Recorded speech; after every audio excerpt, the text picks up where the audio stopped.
Hey everybody, Stef with StudioWeb.com and KillerSites.com, amongst the other sites. So this is a pure video blog, and it's a commentary blog, and I'm calling it Spring Cleaning.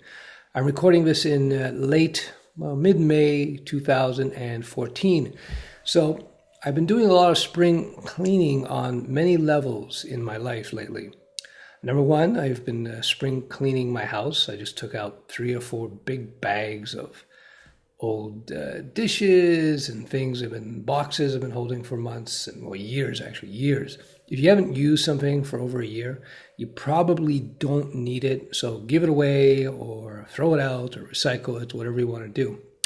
So besides the home domestic spring cleaning, I've actually been doing some spring cleaning in terms of technology and my technology stuff. What do I mean by that? So for instance, as you may know, I'm a big reader of technology books. I've been doing this, reading lots of books for many, many, many years. So what I've done is, with great reluctance, I've gone into my pretty big library of geek books, and I'm starting to filter things out. And to give you an idea, well, look at this.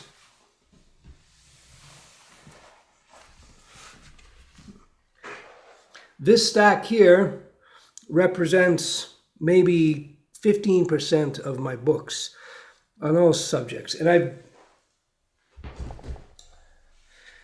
I've thrown out a lot of books, or given away a lot of books rather, in the last couple of years. Like, you have no idea, like maybe 10 times this.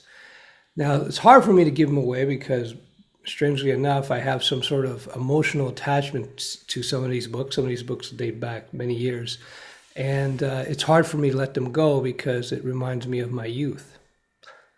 So, also, one book I'm probably never going to throw out is Creating Killer Websites. Now, I didn't write this book. David Siegel wrote this book. But if you look on the title, KillerSites.com, and that's where the site comes from. I took this over, I guess in 2002 or 2001, I forget what it was, and I expanded on what he established, 100-fold. But nonetheless, I keep this for the sake of, I don't know, something I figure I should keep. Anyhow, with regards to the old tech books on PHP, Java, and whatnot, you'll see that a lot of the technology, though it has changed, the fundamentals haven't changed that much at all, in fact. So, I got this, let me just randomly take a book. So, PHP hacks, it's just like more of an advanced level thing. Yeah, things have changed a lot, but there's also a lot of good stuff in here that you could learn about the core language, stuff that's still available, especially the beginner stuff, like, this book, it's learning PHP. Nothing, in terms of beginners PHP and intermediate PHP, it's pretty much the same stuff, It's some minor differences here and there, but really, so it's hard for me to let them go, even though I know them, but I don't know. It's just one of those things. But I think at some point you have to let it go. You have to move on to new things.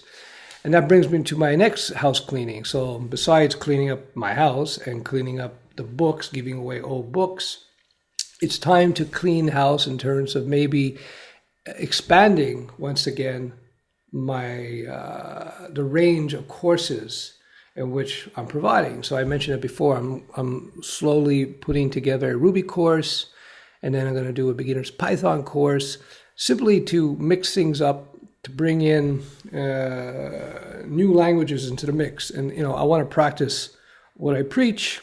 I've done in the past. I've written software in 8 or 9 languages over the years. But I think that everybody should learn multiple languages. So even if your primary language is PHP, it makes sense to learn a little Ruby or to learn a little Python, because it will just expand your knowledge of programming in general. It will give you new ideas, which will ultimately end up making you a better PHP programmer in the end. That's what I found myself. My first language, I believe, was JavaScript in 1995. I'm not sure about that, though. 94, 95, something like that. It was either JavaScript or Perl. Anyhow, so then, but from there, I learned many different languages. And what I found, to my surprise, that with every new programming language that I learned, it was easier and easier and easier to learn each language, of course, and because a lot of principles are the same. And also, it made me a better programmer because I saw how a certain group of nerds would do certain something in PHP, for instance, and then I would compare how they do it in Java, JSP, and so on and so forth. So it's important to learn new things, and it's important to be ready to look at new languages or new technologies that may compete with something you already know. So spring cleaning is an important thing to do, both in your house, in your library, and in your mind.